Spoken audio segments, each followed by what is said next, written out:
आपको जानती हूँ यहाँ पे सीए एनआरसी के प्रोटेस्ट में घंटा घर में रोज़ जाना होता था। वहीं पर काफ़ी लोगों को जाना पहचाना सब इस वहाँ के आसपास की जो लेडीज़ थी उनको उनसे मिलना, उनसे बातचीत, उनके अंदर के जो छुपे हुए जौहर होते थे वो सब, उनका आर्ट वार्ट सब, कविता कुछ लिख रही हैं कुछ, तो वो सब बस मैंने जो एक तरह से यही सबसे ज़्यादा जो मुझे सेटिस्फेक्शन होता है कि यही काम किया था। उसी में शोएब साहब से मुलाकात हुई थी, रिहाईगंज, और इन लोगों से सबसे आज यहाँ पर सारी बातें सबकी सुबह काफ़ी देर से, मैं तो सबसे पहले आ गई थी, बहुत अच्छा लगा। बहुत पिछले दिनों में भी कई जगह कई ऐसे प्रोग्राम अटेंड किए, कल भी किया सब जगह, कि जहाँ ये एक बेचैनी है, अपनी बात ना कह पाने की का डर है। पर ख़ास तौर से हम लोगों को, मैं अभी आज भी सुबह शोएब साहब कह रहे थे कि आप लिखती रहती है फेसबुक पर, लेकिन इतना डर डर कर लिखती हूँ, बहुत सारी बातें वहीं पर दिल में ही रह जाती है, क्योंकि माइनॉरिटी, बस ये डर लगा रहता है कि फेसबुक और माइनॉरिटी का ठप्पा, अपना नाम माइनॉरिटी वाला वो हो जाएगा। अभी कॉरपोरेशन लूट वाला प्रोग्राम था 2-3 दिन पहले, मनीष आज़ाद का, इतना अच्छा उसमें सब लोग बोल रहे थे, सारा कैसे झारखंड और सब जगह आदिवासियों का एक्सप्लॉयटेशन हो रहा है, उनकी ज़मीनें और वो सब, उसका मतलब मैं पहली बार मैंने सुना कि कैसे कैसे क्या कैसे उनका दमन किया जाता है। लेकिन फिर मैं लिख ही नहीं पाई। मैंने माफ़ी चाही उन लोगों से कि मैं नहीं कर पाई, जिस तरह से आप लोगों ने पेश किया मैं नहीं कर पाई। ऐसे ही अभी कल एक प्रोग्राम था, वाकई अंदर तक मैं बिल्कुल, वो कल एक नाटक था Bhagat Singh after Bhagat Singh, India after Bhagat Singh. उसमें कैसे उस राइटर ने इंडिया आफ्टर भगत सिंह का जो नक्शा खींचा है आज के इंडिया का, तो बस आप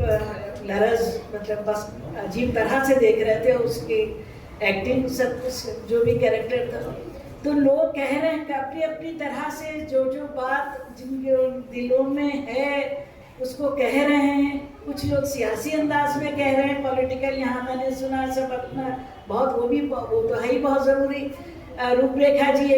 ने अपना अंदाज का कहा कि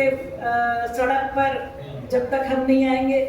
तो जो जिसके पास जो टैलेंट है उस तरह से कहना तो पड़ेगा ही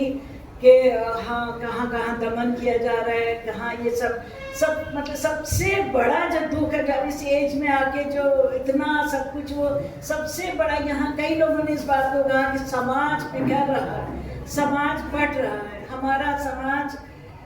ओगरी सिंह जी ने जो बात कही, मुझे, मैं अंदर तक सोच रही थी इस बात को कि लोगों का मिलना जुलना, घरों में आइए,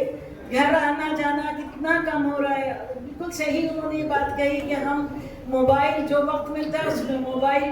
मोबाइल में रील्स देख रहे हैं। घरों का आना जाना जो था, ये वाले दिन जो होते थे ईद के बाद के, बस वो सब, या होली के बाद के, सब घरों में आने जाने के होते थे। तो समाज जितनी तेज़ी से बढ़ रहा है, बिखर रहा है, हम लोग इस एज के लोग देख देख कर ये हैरान होते हैं कि अरे ये कितना, या हर बात में डर लगता है। ट्रेन में मैं बहुत सफ़र मुझे करना पड़ता है, बच्चे तो एकदम से जब टीटी, मैं सच में बता रही हूँ, मतलब इतना अब इस उम्र में ये डर हो गया है कि टीटी आके जब पूछता है तो आसपास देख के बहुत डर के अपना नाम बताती हूँ कि पता नहीं। हालांकि खैर लोग मुझे आज तक टचवुड बहुत अच्छे मिले हैं, मैं डरती हूँ अखबार और वो सब पढ़ने के वो, लेकिन लोग अच्छे। तो ऐसा नहीं है कि नाउम्मीदी है समाज। कई लोगों ने ये बात कही कि हमें सबसे पहला है समाज को जोड़ना, समाज जुड़े बस किसी तरह। ये बात बिल्कुल, मैं नाम भूल रही हूँ, उन्होंने बताया कि एक थाली में खाना, कहीं कोई वो किया था, बहुत अच्छा कि जब तक हम ये सब इन सब चीज़ों से समाज हम जब तक ये जोड़ नहीं रहा है तब तक फिर आगे हम सारी बात तो जो दिल की बात पिछले दिनों में सारे प्रोग्राम्स जो देख कर एक था दलित आप बिल्कुल हम सबकी प्रॉब्लम यही है, चाहे वो माइनॉरिटी मुस्लिम हो, दलित हो, आदिवासी हो, कि हम दूसरे की सुप्रीमेसी के शिकार हो रहे हैं कि अरे तुम्हारा तो काम यही है,